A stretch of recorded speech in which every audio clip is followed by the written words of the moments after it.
Small business war stories. Small businesses are the soul of America. And this is where they tell their stories.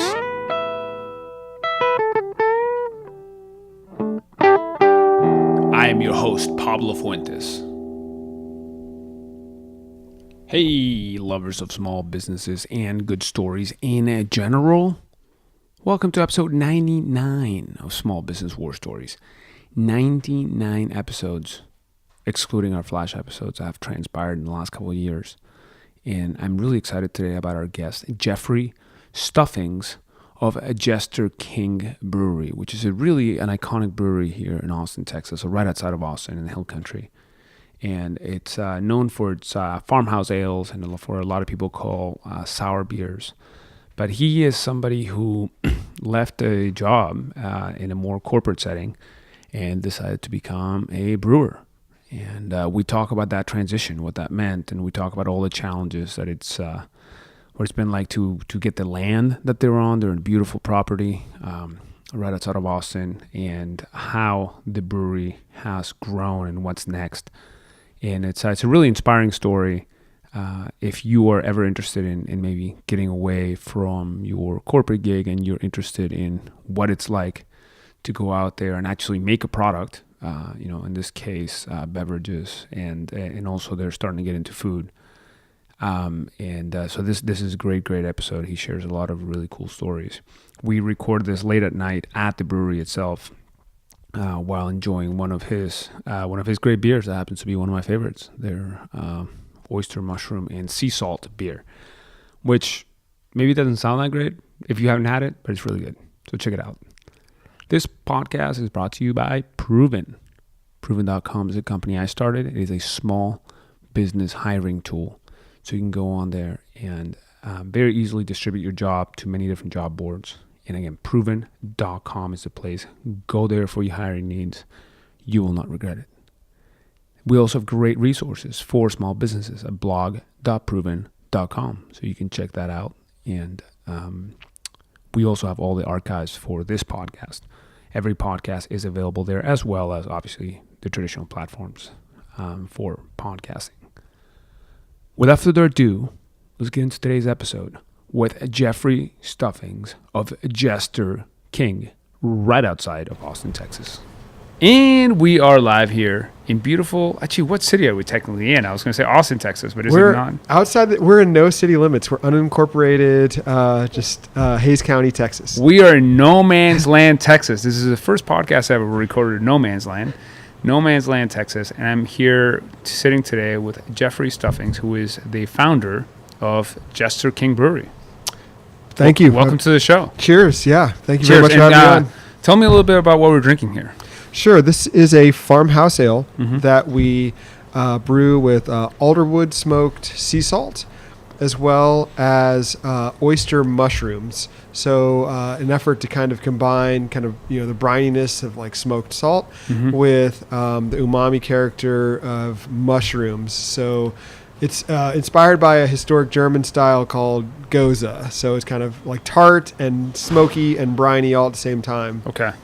That's really cool. Snorkel, this happens to be my favorite of yours. And we were talking before we started rolling that this is available in Austin. And these bottles kind of look like champagne bottles. They are. Yeah, they're essentially amber-colored 750 ml bottles. So they're essentially, beer and wine style bottles.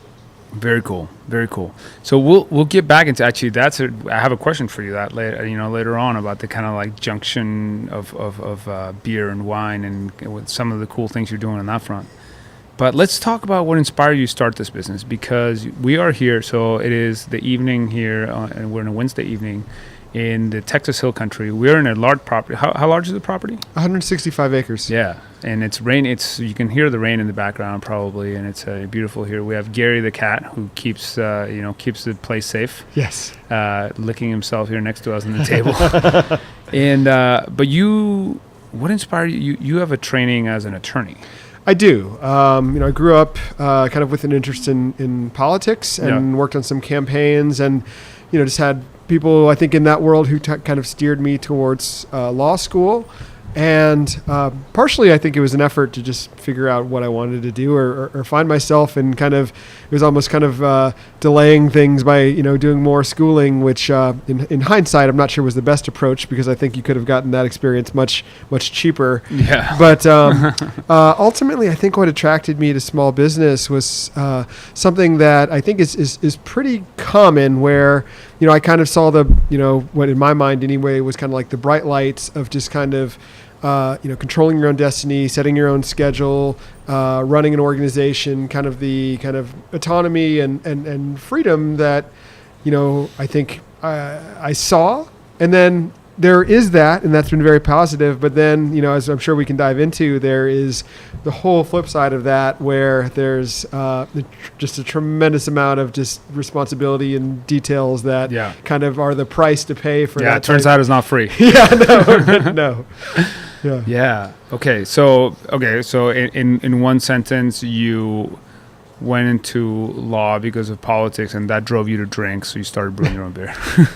There's some truth in that. Yeah. Yeah. Okay. So how did you get started with this? Because you worked as a public defender before? I did. Yes. I worked public defender's office, defending people, just accused of all sorts of crimes. I was in the lower courts, so nothing too. Here in Texas? Actually, that was in Massachusetts. Okay. Went to Boston College Law, and then my wife is from Texas, and so I followed her here to Central Texas, and that's kind of what led me to set up here. But ultimately, I just was kind of disaffected by law, disaffected by kind of the office environment and culture, and wanted a break from that. Wanted something that, I'm not a super creative type, but nonetheless, I wanted something that had a little bit more creativity attached to it. And then again, the appeal of just kind of starting your own business, controlling your own destiny was something that appealed to me. Yeah. So kind of bootstrapped it along with my brother. Went through the kind of the arduous process of trying to learn a market, start a business plan. Basically, I was just like driving home, stuck in traffic on Mopac, the main road, one of the main roads in here in Austin, and was just kind of feeling bummed out. And meanwhile, had started homebrewing as a hobby. A buddy of mine in law school taught me how, and I grew to love it. And just kind of clicked, like, this is like 2007, and I'm like, there's some really great breweries here, but there are very few. And meanwhile, I'm seeing craft beer start to like boom in places like New England and California and Pacific Northwest, and thinking like, Texas is behind the times. There's going to be room for growth here. And sure enough, that proved to be true. We were the 12th brewery to open in Austin. In Texas. Wow. And now there's coming up on like 300. Wow. In just 10 years. In 10 years. That is wild. Yes. It's, craft beer nationally has just exploded. I think it was like 1,600 breweries in the U.S. when we started, and now there's like 7,500. So it's incredible. Is that a good thing, or is that is the market becoming saturated? I think overall, it's a good thing. I would kind of measure good thing by, from a consumer perspective. Like, I think, the diversity and quality of beer you can get in Texas is just through the roof. Not just in Austin. I think Austin, it's fair to say, is the leader in terms of the breweries that are here, but you see the same thing in San Antonio, Dallas, Houston, even places like El Paso and Amarillo are starting to see these booms. But I think we are starting to get to a point in the market where people are starting to kind of feel the pinch a little bit of of not total saturation, but at least kind of the precursors of that. Yeah. And I don't. How do you see that? What are the precursors? I would say the overall kind of, I would say demand isn't quite as prominent as it was from maybe say like 2013 to 2016.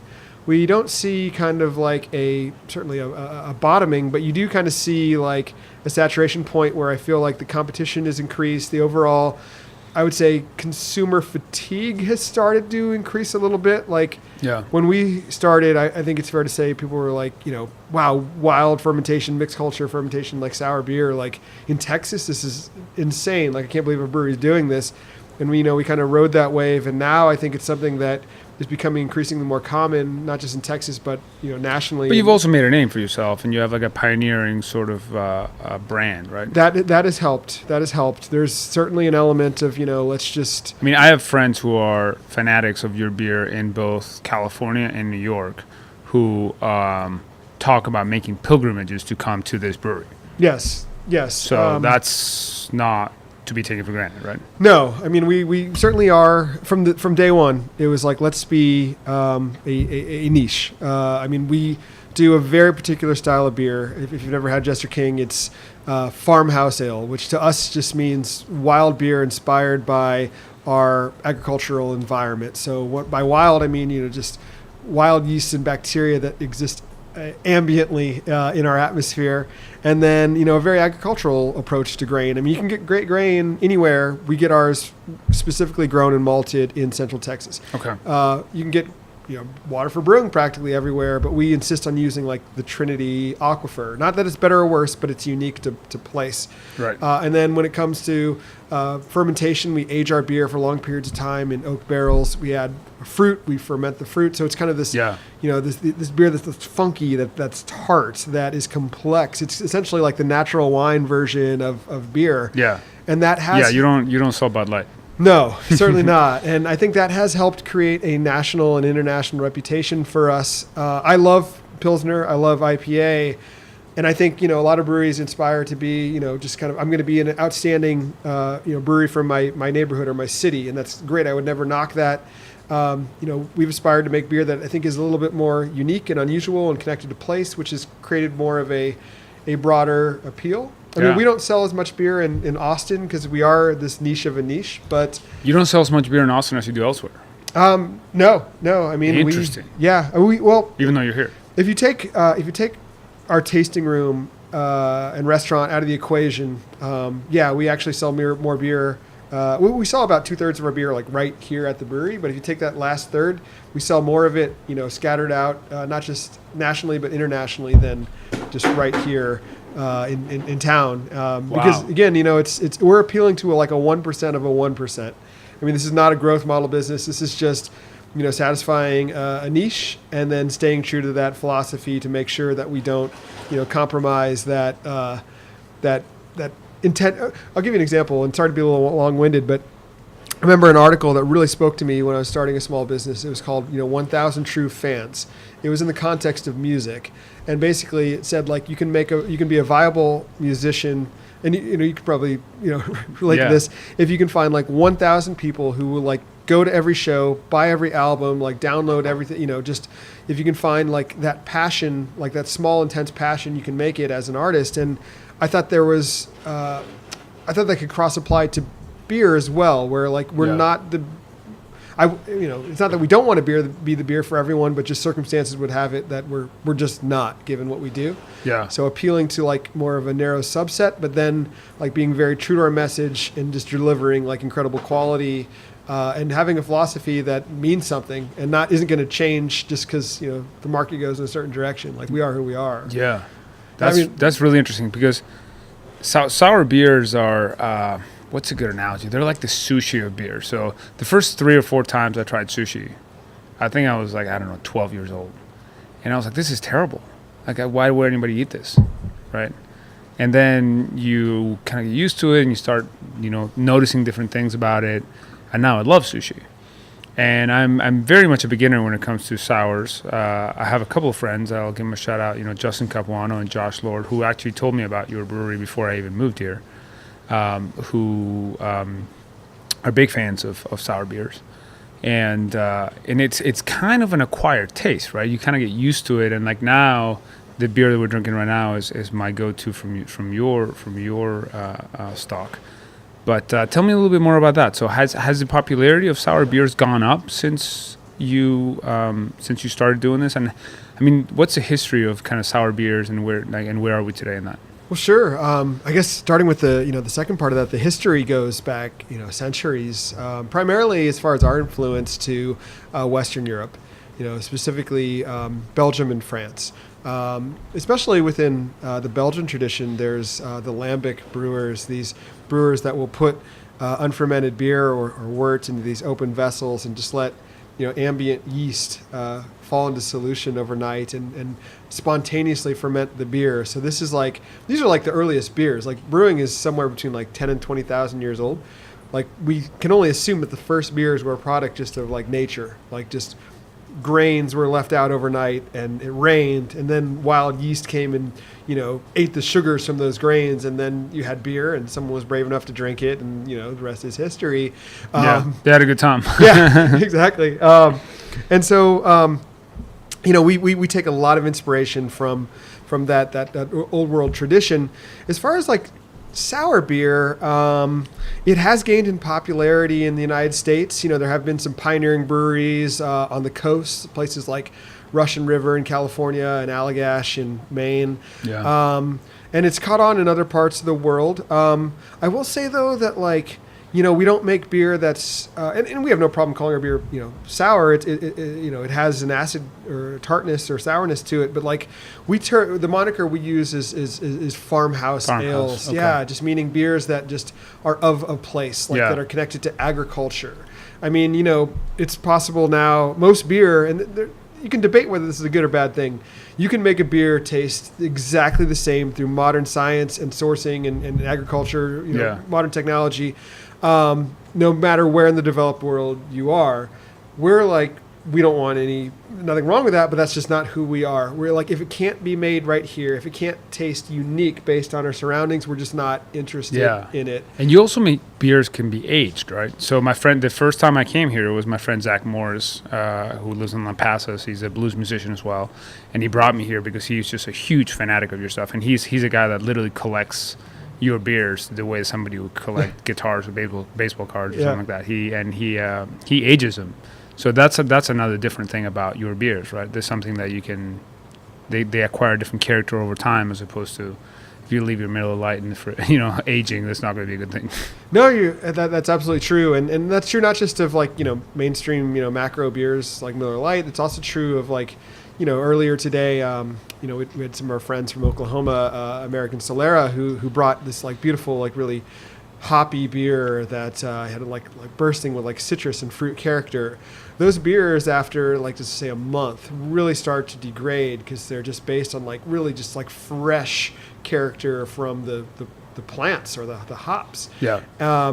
Our beers are much more yeast-driven, fermentation-driven, where they develop natural acidity, and that acidity is a natural preservative. Yeah. And the wild yeast kind of keeps the beer protected over very long periods of time. I mentioned the Belgian Lambic producers. I've drank beers of theirs dating back to literally the 60s that have been still drinkable. Really? Just due that Wow. preservative character of wild yeast. Very cool. So let's talk a little bit about our setting here. We are in 165 acres here of preserved land. What made you do this? It's because it's not. You could have done everything you just told me so far, and you didn't need to do it you could have done it in either an industrial building or even in a smaller plot of land. Mm-hmm. Why are we here? And by the way, this is for our listeners who may not know. There are picnic tables here. You're opening a restaurant, which we'll touch upon in a minute here. This is a destination on weekends. People take buses. When I was here the first time, it was a bus full of people who came here, and you disembark, and we had a bunch of pizza and had a bunch of beer. So what meaning does this the setting that we are in have to you, and how does that combine with the idea of this farmhouse ale and all that? Absolutely. So I think, for us in trying to be authentic in what we do, it's always been a continuum, a sliding scale. We've slowly kind of pieced together what we do by, embracing our well water, by growing more of our own ingredients, by, collecting the wild yeast from the atmosphere.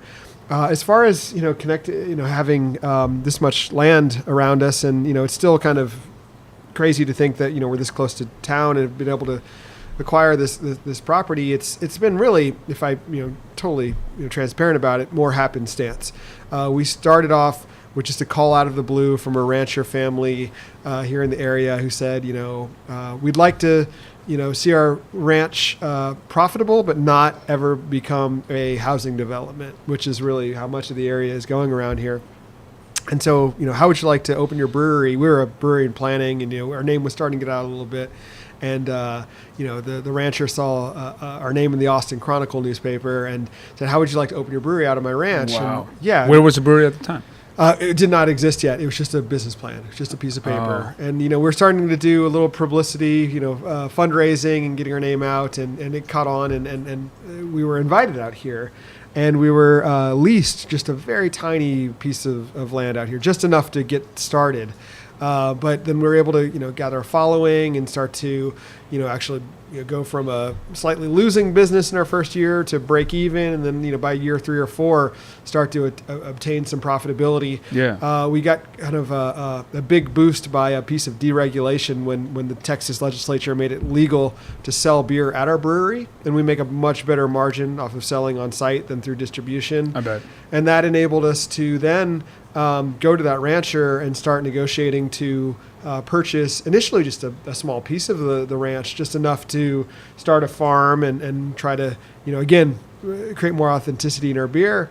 So we initially purchased about 50 acres in 2015. And then in 2018, the rancher came to us and said, we're actually looking to move our family out west.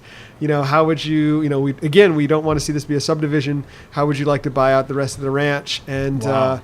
My brother and I and our leadership team here at the brewery figured out a way to, get an SBA loan to finance the purchase of this land. And then it also came with a restaurant and an event center, which we're in the midst of. That brings us essentially to present day. We're in the midst of making that online.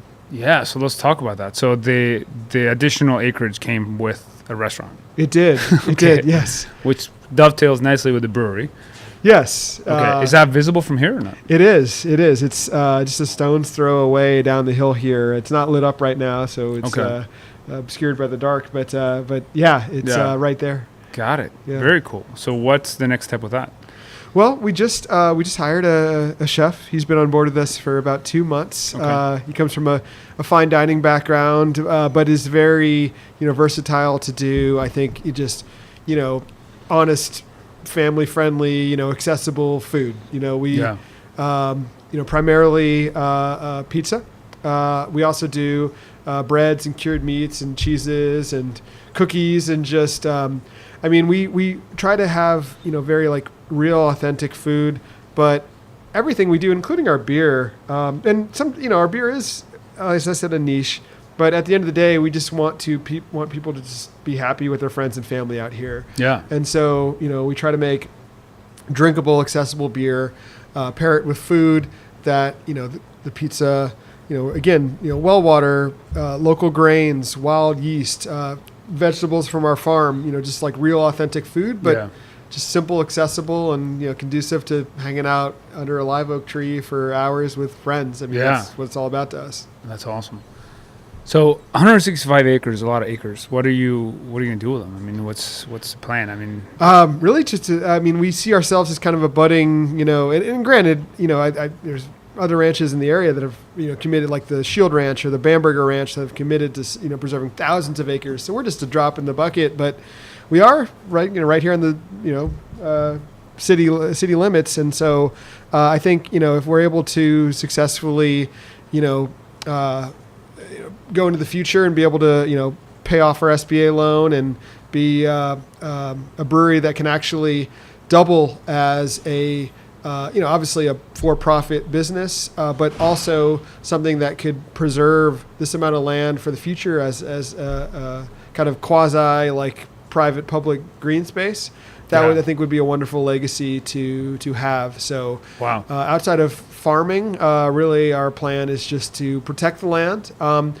Getting a little bit more specific with that, we are very inspired. I mentioned the Bamberger Ranch. If people aren't familiar, it's out near Johnson City, and it's just incredible, just several thousand acre green space out there that's been preserved, and they've restored native prairie land.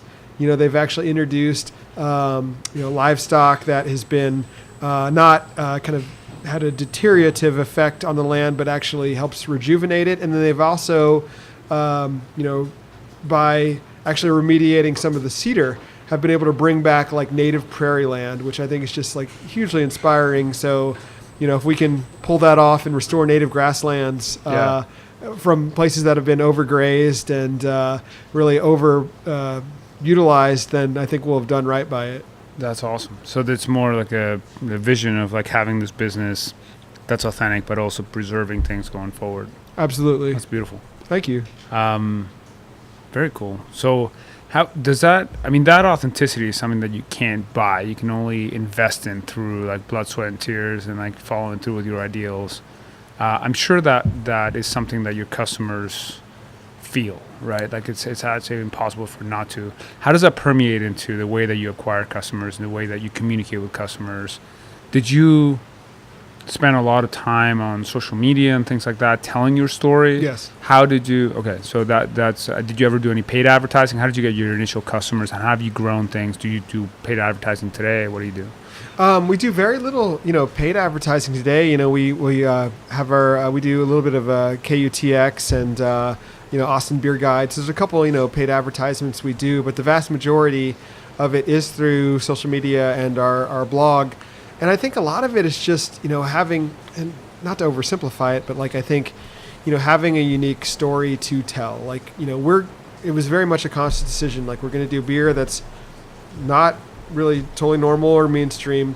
We're going to be super authentic and transparent about it, develop an interesting story. And I feel like in many ways, the content kind of creates itself. It's an easy story to tell because, there's been so many opportunities along the way, and, seeing what's popular, seeing trends that emerge, and it's been very tempting, if not at times kind of, almost excruciating not to want to jump on those because we know there's like dollars to be had, by this trend or that trend or whatever. What are examples of that? Like what? Right now, like this is the shiny penny problem, right? Which is something that a lot of businesses face. I've faced it. I've fallen for the shiny penny before, which is trying to like go do something that's not core to your business to try to figure out ways to monetize more.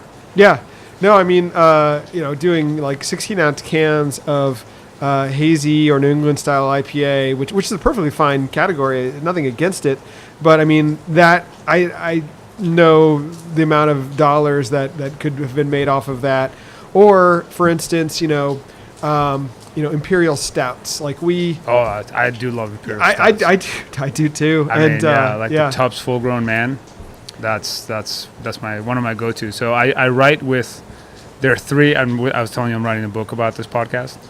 There are three. I drink this oyster mushroom sea salt beer. I drink a fermented cider from Maine, and I drink Tubbs Full Grown Man. Oh yeah. Yeah.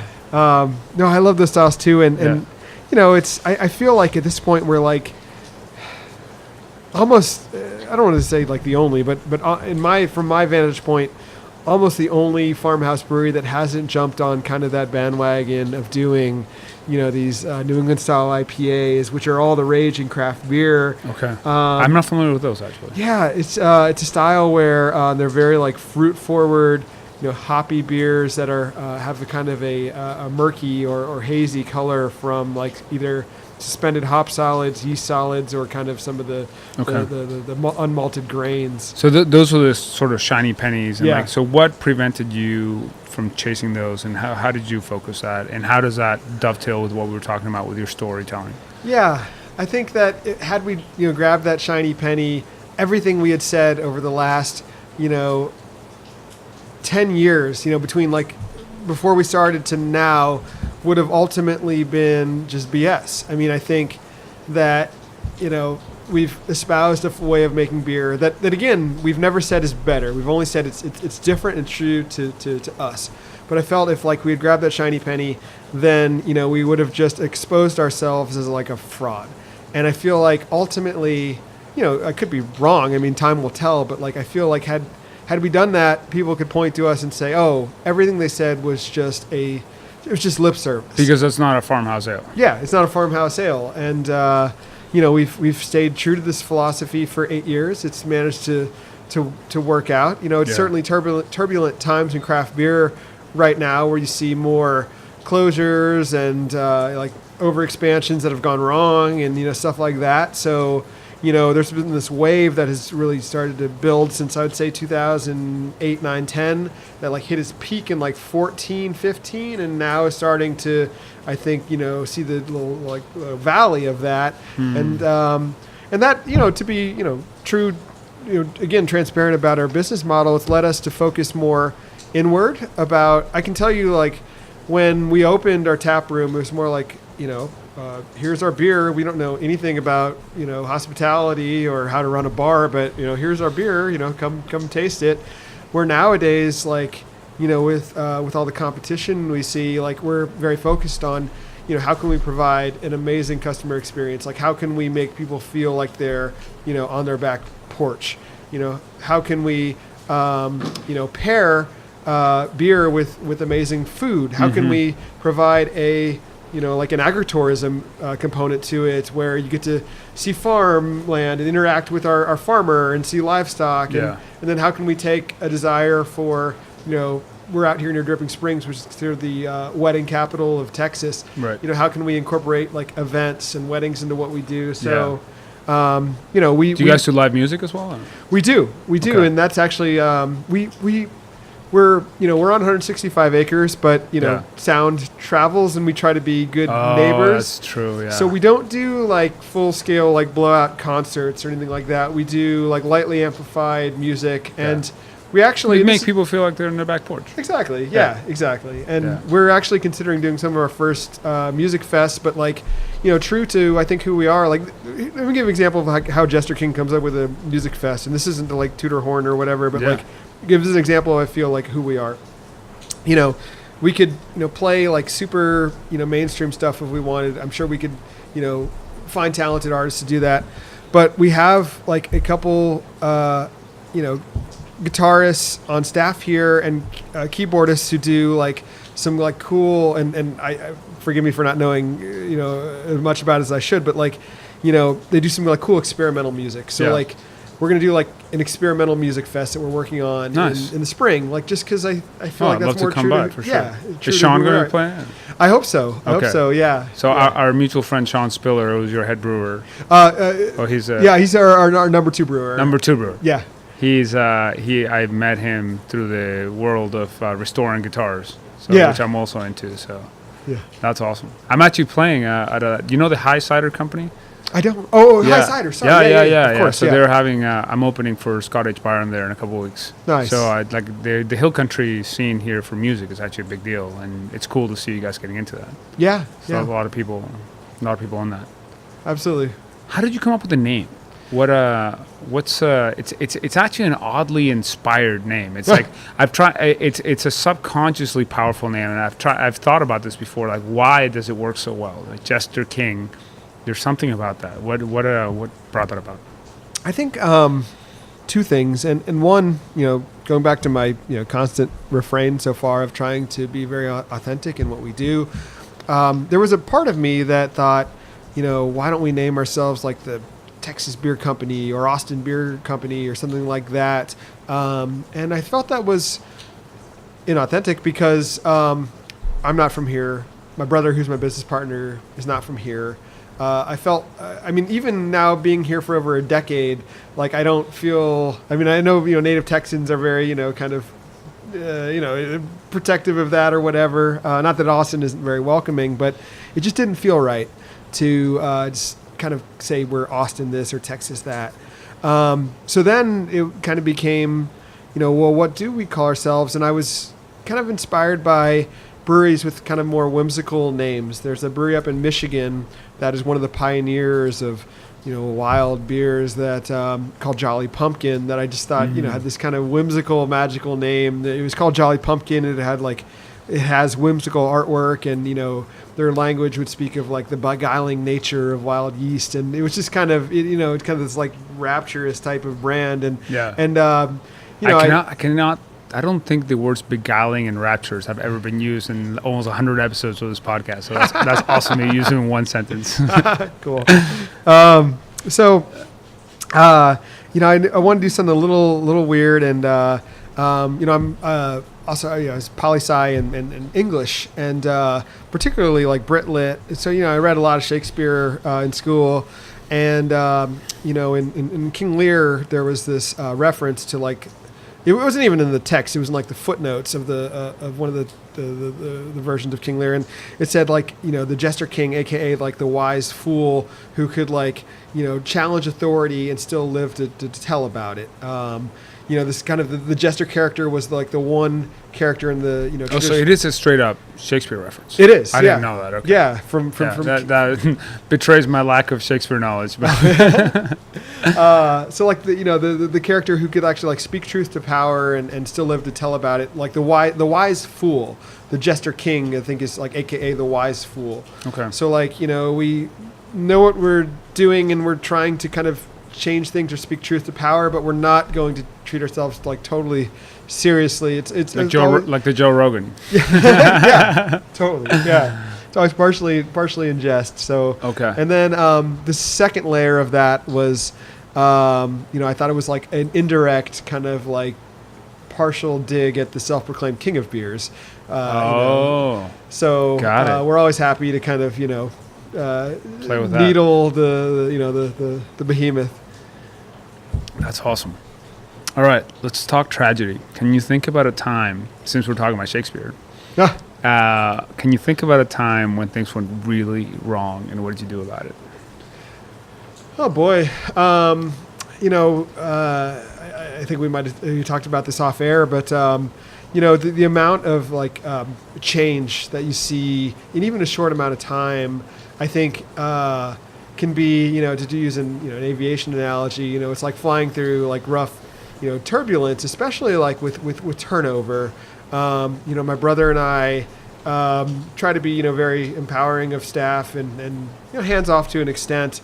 And, you put stock in, people, and then you just have to, I think, in the early days, it was probably this kind of naivety where we think, our absolutely key employees are going to be, they'll be with us forever. And, that's just not the way it works out. So like, I think the most like kind of like, oh crap moments are just like when, someone very close, who's been, just a key part of your business decides to go and, whether to start their own business we were talking, my right-hand man just left after 2.5 years last week. So, and it's been a very challenging time because of that. Absolutely. Yeah. And, of course, like the kind of, it's like taking a deck of cards and it's going and then having to, kind of sort them all out. And then there's also, you can't ever divorce like the like personal emotional aspect of that, of course, as well. So to me, that's been kind of the biggest challenge is just like, so people, can you think about a specific example when somebody left who you did not think would leave, and how did you handle it? Well, I think it's just kind of being very, analytical, matter of fact, like, here's the role we need performed. Here are the strengths, here are the weaknesses of what the status quo was. How can we, embrace what we already have in house to kind of apply some of those strengths, and what do we need to go out and. But specifically, like what went through your head? Like, tell me about the emotional like aspect of it. Oh, it's just. Do you feel like excited for them, and also like a sense of like betrayal, maybe like a sense of like what happened, like could I have done something different, like? Oh yeah, certainly. I think all of those things, and from my own standpoint, it's I try to kind of push away some of the feelings, the negative feelings associated with that, and just kind of, realize that like, especially I think as you find, and this is one thing we try to do is create like new avenues for like, very talented people to find a role with us where they'd want to stay, beyond, the,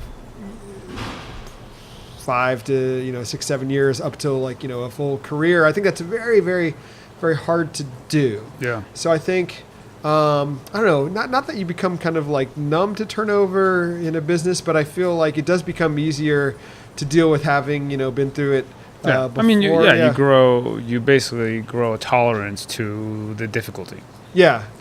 No, absolutely. And you just kind of know as you kind of like look back at each year, there will be some total wild cards that are thrown in your way. Yeah. And I think, I think it's very hard to, it takes a lot of discipline to kind of just focus on the analytical and like, how are we going to work the problem? Like I remember, the movie Apollo 13 and like the guy who played the mission control commander, he's like, okay, how do we work the problem? How do we stay calm and like work this problem? Yeah. So I think, and I'm gonna have to watch that. yeah, no, it's good. And I think, I think, human beings naturally, and I think there's one thing I've realized is like how much like psychology in business there is. And that's not like trying to, manipulate anything. It's just more like just understanding human behavior. Because like any organization is just like a collection of people. And it's only as strong or as weak as people can kind of come together towards a common goal. And I think it's, impossible to ever have, I think I remember one business book I read, it said like, if you can ever get like the entire organization to like row in the same direction, you can like conquer any industry. And I'm sure that's true. I just find, it's in practice, it's damn near impossible to do that. I mean, you're dealing with people and you're dealing with entropy, right? Yeah. That's a great point. And it's chaos. Yes. And you mentioned entropy and, for instance, you might like, go on vacation and you come back and like, it's just totally just, everything's just a mess. So, and I don't mean that too negatively, but like, I guess what I struggle with as like a small business owner is like, I'm about a decade in now, is like, I love what I do, but by the same token, the business really kind of like consumes you. Yeah. Where like, it's hard to step away even for like a few, I could step away for a couple of days and be fine, or even longer than that. But like to truly advance, to truly like reach our goals, I feel like you can, in our situation, like it's very difficult to step away even for a few moments, or you kind of lose momentum very quickly. Yeah. So it is a little bit of that like the hamster wheel mentality, which is like I was saying, get a little more Shakespearean. Is that like blessing and curse of small business? And I know there are entrepreneurs who have overcome that. But on a purely personal level, I kind of like being in the mix. Like I remember like he's another, classical reference, not that old, not classical, but like, 20th century reference. Teddy Roosevelt said like, he referred to like, it was like the person in the arena. The man in the arena. Man in the arena. He was like fighting and, is like toil and blood and like, and I love that line, like even in defeat is better off than the poor timid souls who knew. Well, I believe the first line of that, I'm going to butcher this, it was the credit belongs not to the critics. Yeah. But to the man in the arena, the person who's actually sweating it out there and even like, maybe even losing. Yeah. But at least they're risking it. Right, which unlike the timid souls who'll never know neither victory nor defeat. Yes. I think that's roughly. I think you just nailed it. I think that's roughly what it is. Yeah, I promise I'm not reading this. Actually, I guarantee I'm not reading this because otherwise I would have gotten it perfect. But that was damn near perfect. And well, I mean, I've read that. I mean, and Rudyard Kipling's If, and there's a few other, Invictus. A few other kind of poems that keep you going in those times where you're like, why the hell am I doing this? Right. Which, it's, you feel that a lot. I think, to use a far less eloquent or meaningful, reference than Roosevelt or Shakespeare. But, in the Rocky movies, he says like, it's, this world is going to beat you to your knees. It's how many times you get up. Yeah. Exactly. Or Mike Tyson's like, everybody has a plan till they get punched in the face. Right. Yeah. And that's a challenge of small business. I mean, it's not for everybody. And I try not to sound like elitist when I say this, but like, I always, people ask like, what's it like to start a small business? Should I do it? Should I not? And like, I remember, listening to this motivational video where like a guru takes his student out into the ocean and like holds his head underwater and like, the student's like, why'd you do that to me? And he's like, when you want to be successful as much as you want at the next breath, you're ready to be successful. And I feel like that's small business. Like you gotta wanna intensely. And so if you're willing to do that, it is now 8 p.m., 8:15 p.m. And we're still here. Oh no, is it even 8 p.m.? No, it's later than that. It's 9 p.m. It's 9 p.m. And you're still at the office. I started at 8 this morning, and it's just, and I'll do it again tomorrow. And it's just, I don't know. I'd be bored if I was just watching TV, honestly. So I don't know. There you go. I mean, I think a lucky life is a life where you get to choose your pain. Yeah. I don't think it's a life where you have no pain. I think a life with no pain is, or no struggle, I should say. If you get to choose what you struggle at, then in my mind, you're very lucky. I like that a lot. I'm about to steal that. Yeah, you can steal all of it. I mean, we're getting deep into the quotes. I love quotations. Yeah. Now, what's your biggest challenge as a small business person? So if let's say that you could wave a wand. I see, there's my ESL coming through. I was telling you before, I moved here when I was 16 from South America. But if you could, basically wave your hand and solve any problem, what's your number one challenge right now to run a small business? Sure. I mean, certainly the cliche, cash is king always comes to mind, and having good finance. I think that's something we never really considered. Is just not only do you have to have great product and great service, you also have to have great finance. There's a company up in Michigan, another company besides Jolly Pumpkin that we're hugely inspired by called Zingerman's. Started off as delicatessen in the 80s, and now they're like a $63 million diversified local business. And certainly learning how, we literally had to go from, we'd call up our CPA and be like, tell us what's going on, because we have no idea, to now trying to starting, maybe 3-ish years ago with understanding the basics of business finance, to now getting a little more sophisticated with our inventories and our balance sheets, and now across a couple, it's all one company, but now with various revenue drivers between restaurant, event center, brewery, getting together a system where all of these entities are kind of financially. What do you use to manage that? It's still very much logistically just spreadsheets and Excel docs, and we do have some software for the brewery side of it, but it's still pretty lo-fi. And then I'm very lucky. I now have he's actually trained in management, not finance, but he's got a good financial background. I now have a business administration assistant to help me with finance at Jester King. And actually our chef, very conveniently has a finance background and has worked both in restaurant finance. That's been helpful. I think we had largely kind of ignored just the importance of just business finance, and now are starting to take that seriously. Cool. What's the craziest thing you've ever seen here? Either on a weekend, on a random Saturday, or in your history here with it? I'd have to say a grand opening party. This is 2010. There's just a small handful of breweries in Austin. Our tasting room manager at the time, he was our self-proclaimed ringmaster of events. He was a real showman. He said, not only are we going to have a release party, we're going to have a classic car show. We're going to have a country music lineup. We're going to have a beard contest. We're going to have, I can't remember all of it. Beard with a D. Beard with a D. And, he created this wonderful lineup. And, I was just trying to do a little bit of management for the party. So I called up some other breweries, how many people do you have for your grand opening? 1,000, 2,000. And, we ended up having 5,000 people show up out here, which, we're just parking cars in every single little cranny or crevice around here. And the traffic got so bad, it backed all the way up to the main highway, US 290, just, 2 miles down the road, where the police showed up and had to shut everything down because it was becoming a public safety issue. So just looking around and being we run out of beer. There's 5,000 people here.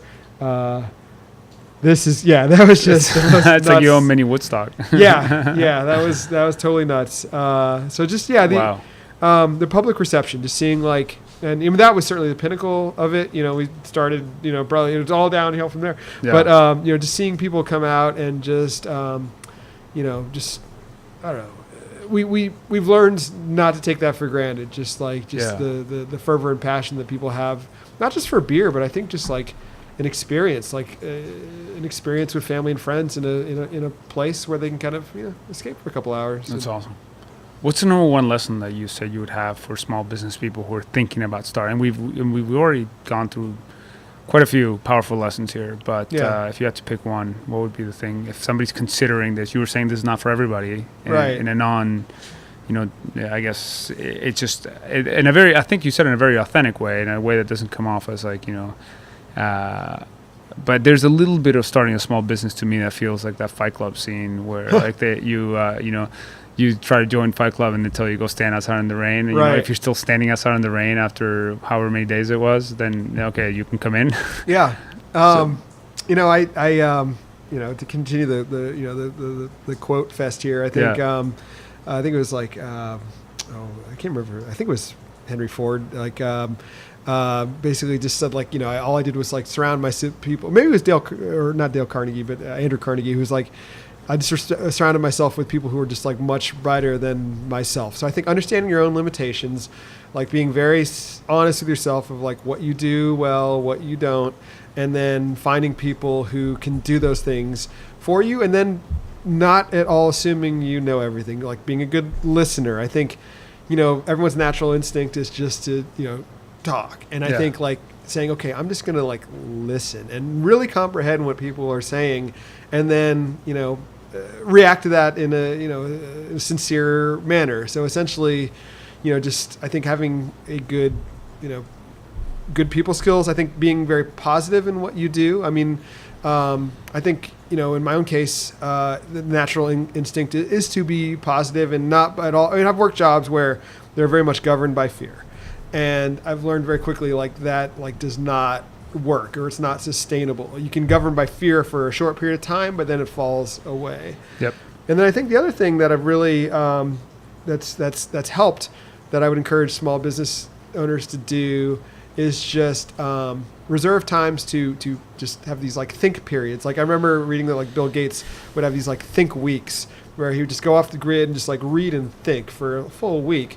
And so I've gotten in the habit of like taking, like not all the time, but maybe 2 days a week, and taking like just the first hour of my work day when my mind is still fresh and the coffee's flowing, and just like take like a problem that's been important to our business, throw my cell phone in my bag, put my laptop away, put like noise canceling headphones on, so I can just like, and all I have is a pad and paper, and just like this thing. That's beautiful. I'm gonna steal that. Okay.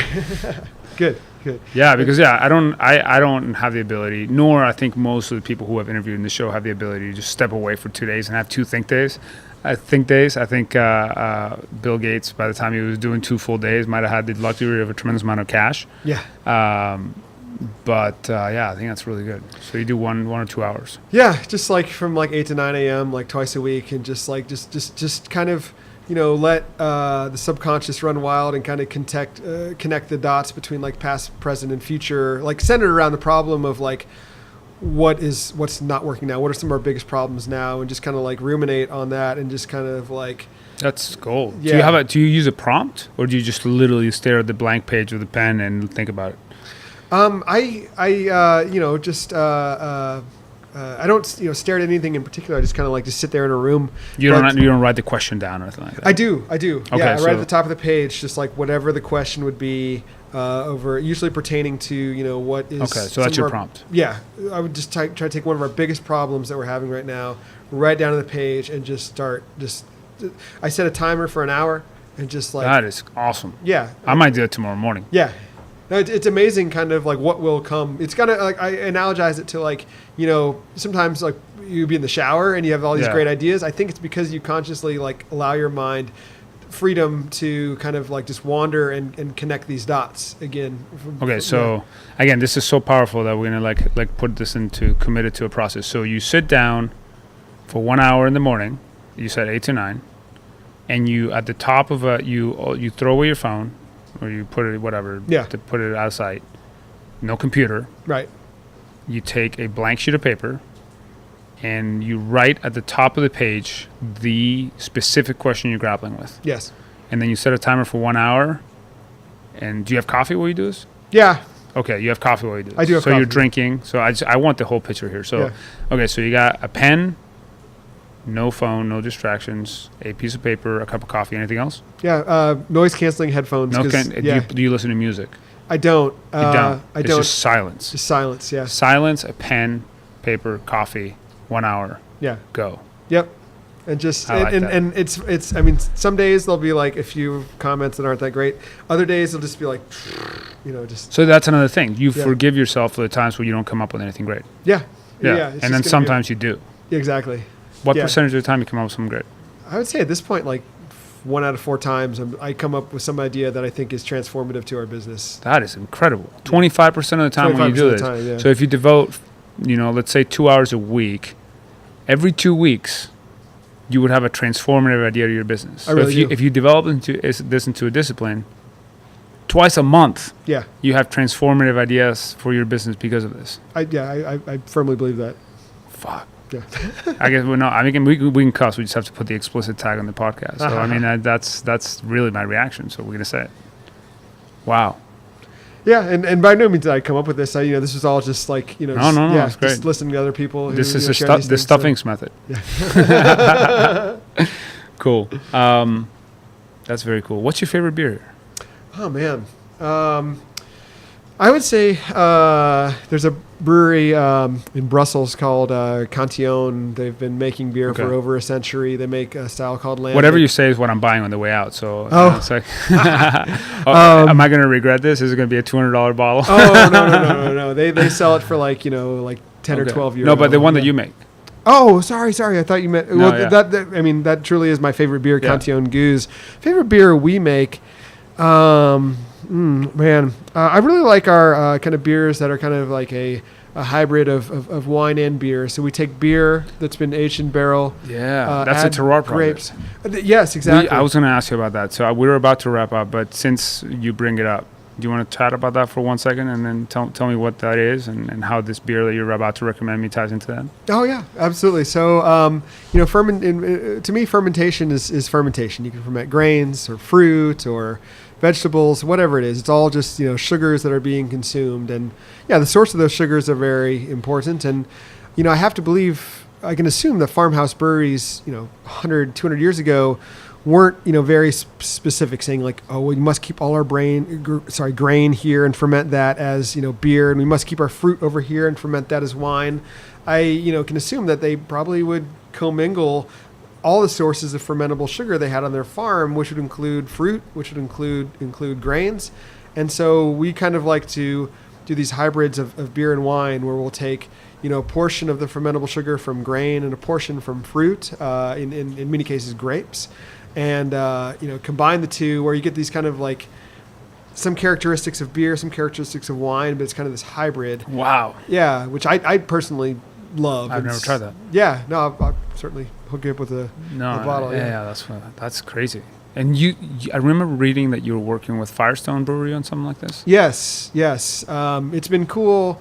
I kind of analogize it to like, as a younger, we're getting a little older now, but like as a younger brewery, it's kind of like going on stage and playing a guitar solo with your, favorite artist. Yeah.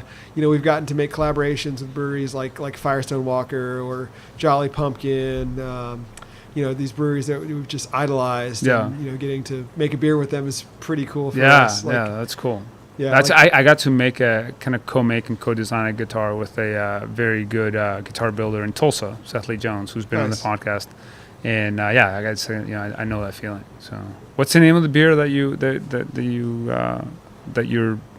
favorite? The one that's a mix between beer and wine? Oh, so we do several. If I had to pick one, it would probably be one called Beer de Lenoir. So it's just beer with Lenoir grapes, which is a variety that grows well here in Texas. It's a red variety, very like dark, almost like Beer de Lenoir. So it's almost like black colored grapes that are just really beautiful and super delicious. Wow. Okay. And can people mail order your beer? I don't know the rules about this. No, Texas is the 3-tier system and all the beer laws, which is a whole other podcast, are very prohibitive. And so we can sell here at the brewery or sell through a distributor, but we can't ship direct. Okay. So, but do you have, if people come to your website, if our listeners want to try this beer, and they can find a local distributor through your website? I wish I should be able to say yes, but we actually don't say all the places where our beer is sold on our website. But the only place we consistently distribute to is Texas. So if you're in, a Texas major metropolitan area and you go to your local Specs or Total Wine or Whole Foods or local independent store, there's a decent chance you'll find our beer. But it's very low volume. It is a niche, and my best advice would be, like, next time you come to Austin, Texas, come out. Make it a trip. Make it a trip. Yeah, make a day of it, literally. Where can people find you? What are your social media handles, your website? And if people are interested in learning more about Jester King, what can they do? Yeah, absolutely. So website is jesterkingbrewery.com, Facebook at Jester King Brewery, Twitter at Jester King Beer, and then Instagram at Jester King Brewery. Okay. Well, Jeffrey, it's been really, really inspiring, and I'm very thankful. Actually, even personally, I've learned a lot today of things that I'm going to apply to my own life. So I'm sure our audience has felt the same way. So thank you so much for spending the time with Small Business War Stories. Of course. Thanks for having me on.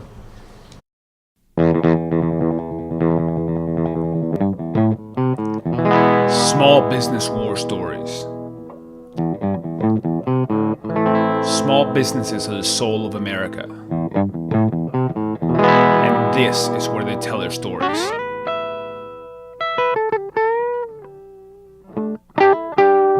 I am your host, Pablo Fuentes.